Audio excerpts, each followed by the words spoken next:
Dalam ingatan saya, burung camar dan spesies burung lain sepatutnya hanya memburu ikan. Namun, burung camar sebenarnya adalah makhluk yang sangat kontras. Jangan terperdaya oleh penampilan lembut mereka, walaupun hanya burung yang berukuran sederhana. Burung camar adalah perompak sepenuhnya. Mereka mengganggu manusia di pantai dan merampas makanan dari tangan manusia, seperti ais krim, sandwich, roti, dan lain-lain. Mereka memakan dan merampas apa saja, dan bahkan mematuk burung lain dan bahkan pantat anjing laut tidak luput dari serangan mereka. Mari kita lihat seberapa ganasnya burung camar ini. Tahukah kamu? Perilaku burung camar merosakkan anak anjing laut telah meningkat ke tahap baru. Sasaran burung-burung camar itu adalah membunuh. Penyelidik menyaksikan lebih daripada 100 ekor burung-burung camar menyerang anak anjing laut. Cara memburu burung-burung camar itu sangat kejam. Mereka menyerang anak anjing laut yang sedang tidur atau terpisah dari ibu bapanya. Sasaran pertama mereka adalah mata anak anjing laut. Lebih kurang 50% serangan akan menyebabkan anak anjing laut buta sepenuhnya. Ini bukanlah perkara yang terburuk. Apabila anak anjing laut menjadi buta dan lemah, burung camar akan menukar perhatian mereka kepada bahagian lembut badan anak anjing laut termasuk perut, alat kelamin, dan tubuh. Di atas tubuh si kecil yang malang itu, burung camar mula menghancurkan dan memakan dengan keganasan.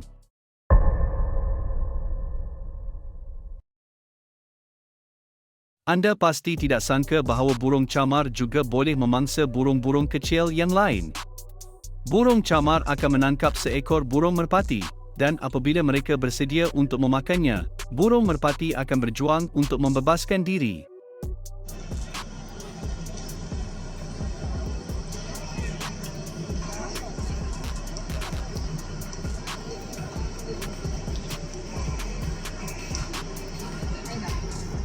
Walaupun burung camar lebih besar dari burung merpati dan paruh mereka lebih tajam, cakar mereka kecil dan mempunyai selaput kaki renang. Untuk mengelakkan burung merpati daripada terbang, burung camar akan mematuk kepala dan badan burung merpati beberapa kali, menyebabkan burung merpati cedera dan lemah sebelum dimakan. Ini tentu saja kelihatan amat kejam dan mungkin membalikkan persepsi kita terhadap burung camar. Sebelum ini, kita selalu menganggap bahawa burung camar hanya memakan ikan dan kerang, tetapi tidak pernah terfikir bahawa mereka mempunyai sisi kejam seperti ini.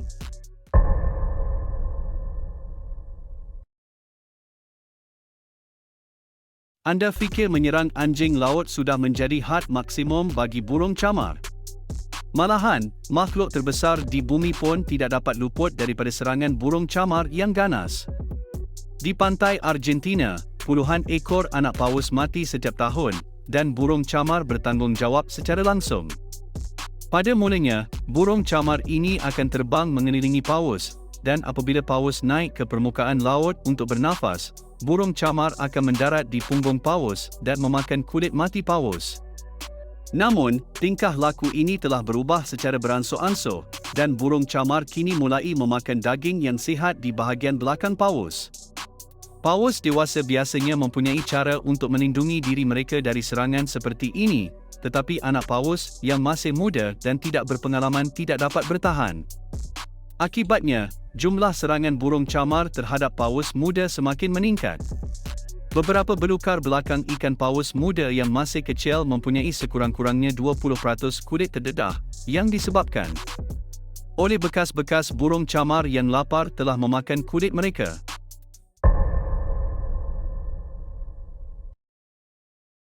Sebenarnya, burung camar terdiri daripada banyak jenis. Di antara burung camar juga ada beberapa jenis yang agak ganas, seperti camar hitam besar.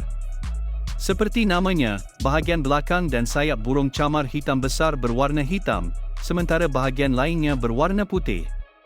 Mereka adalah burung camar terbesar dan terkuat di Eropah. Untuk mengisi perut mereka, burung camar hitam besar juga akan menangkap arnab untuk dimakan. Tidak percaya? Mari kita lihat bagaimana burung camar hitam besar memakan satu ekor arnab secara keseluruhan. Pertama, burung camar hitam besar menyerang kepada arnab dengan cepat dan tepat, sehingga arnab pengsan dan kehilangan kemampuan untuk melawan. Pada ketika ini, burung camar hitam besar dapat menikmati makanannya dengan kenyang.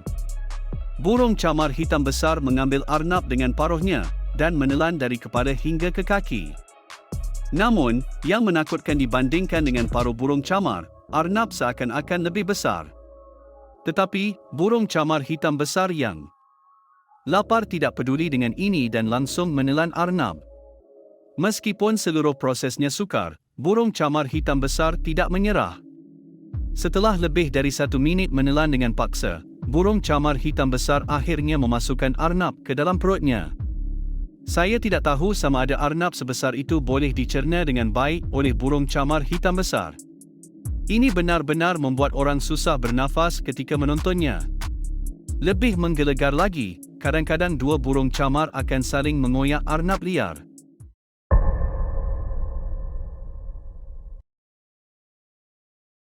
Pernahkah kamu melihat burung camar menari? Langkah-langkah iblis itu, ditambah dengan musik latar belakang, sempurna sekali. Kamu kira mereka sedang berkencan? Ternyata tidak, mereka melakukannya untuk mencari makan. Menurut ahli ornitologi, cara burung camar mengetuk-ngetukkan kakinya dengan cepat meniru suara tiba-tesan air hujan di tanah, dan dapat memaksa serangga di bawah tanah keluar. Ini adalah trik yang efektif, meski sedikit memakan tenaga. Namun, burung camar yang tinggal di kota yang ramai jelas memiliki teknik yang lebih hemat tenaga. Mereka telah belajar bagaimana berinteraksi dengan manusia. Ketika melihat makanan yang mengandung banyak kalori di tangan manusia, burung camar akan membantu mencerna makanan itu.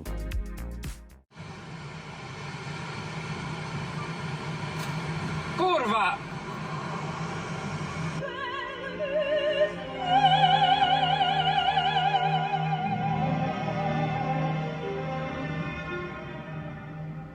Ini tentu saja juga membutuhkan teknik. Kecepatan yang diperlukan harus cepat dan tiba-tiba dari belakang. Meskipun banyak tempat memperingatkan wisatawan untuk tidak makan di pantai, masih banyak orang yang tidak percaya. Mereka berfikir jika mereka tidak mencoba makanan lokal, maka perjalanan mereka akan sia-sia. Tentu saja, burung camar ingin menunjukkan kepada mereka kemampuan mereka dalam terbang. Meskipun di musim sepi, burung camar masih bisa mendapatkan makanan. Seorang pedagang dari Inggeris mengeluh kepada wartawan tentang burung camar di dekat toko mereka. Karena ada beberapa burung camar yang akan menyelinap masuk ke supermarket dan mengambil sebungkus keripik kentang dengan paruh mereka, lalu perlahan-lahan keluar dari toko. Tentu saja, membayar tidak mungkin dilakukan. Pemilik toko mengatakan bahawa burung camar ini telah mengunjungi tokonya selama bertahun-tahun. Mereka selalu mengambil jenis keripik kentang yang sama, kadang-kadang bahkan datang 10 kali seminggu.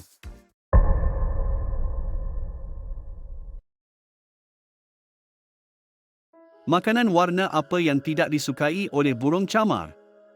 Seperti yang diketahui semua orang, ketika makanan anda semakin dekat dengan pantai, makanan anda mungkin akan menjadi sasaran burung camar. Tidak ada yang tahu bagaimana mereka bisa menemukan jejak makanan dari jarak yang begitu jauh. Mungkin ini terkait dengan cara mereka melihat warna. Retina mereka memiliki 4 jenis sel reseptor warna, sedangkan kita manusia hanya memiliki 3 jenis. Jadi, beberapa warna mungkin menonjol bagi mata burung camar, namun jika makanan tidak terlihat seperti makanan, apakah burung camar masih akan datang dan mencoba merebutnya? Para ilmuwan melakukan sebuah tes. Mereka membuat makanan nyata dengan bentuk geometris. Mereka juga membuat beberapa makanan berwarna hijau meskipun bentuk dan warna telah diubah, tetapi mereka masih merupakan makanan nyata. Jika burung camar mencoba makanan tersebut, mereka akan merasakan rasanya. Sekarang makanan-makanan ini diletakkan di atas meja. Di satu sisi ada makanan berbentuk geometris, di sisi lain ada makanan yang sengaja dibuat berwarna hijau. Mana yang akan dipilih oleh burung camar? Atau apakah mereka akan memakan semuanya? Sebuah burung camar mendekati meja.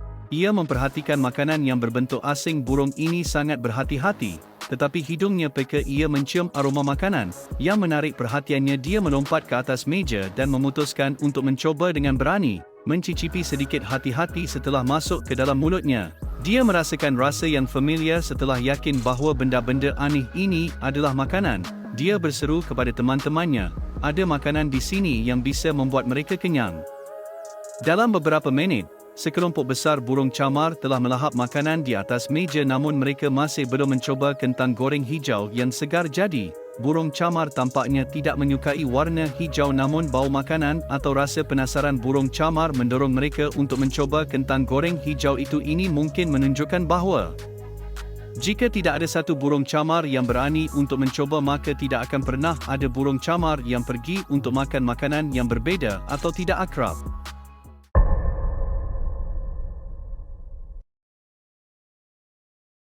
Kita sering melihat burung camar menelan air laut berkali-kali dan memuntahkannya kembali tibatis demi tibatis.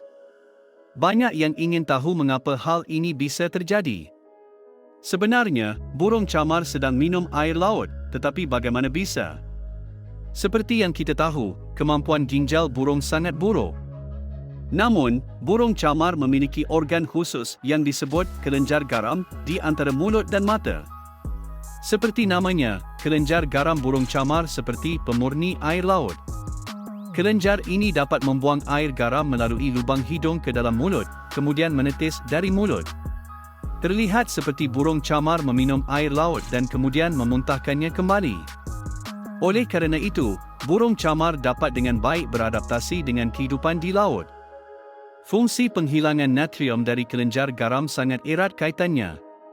Prinsip ini mirip dengan penggunaan filter air saat ini. Ini saja video kali ini. Terima kasih telah menonton.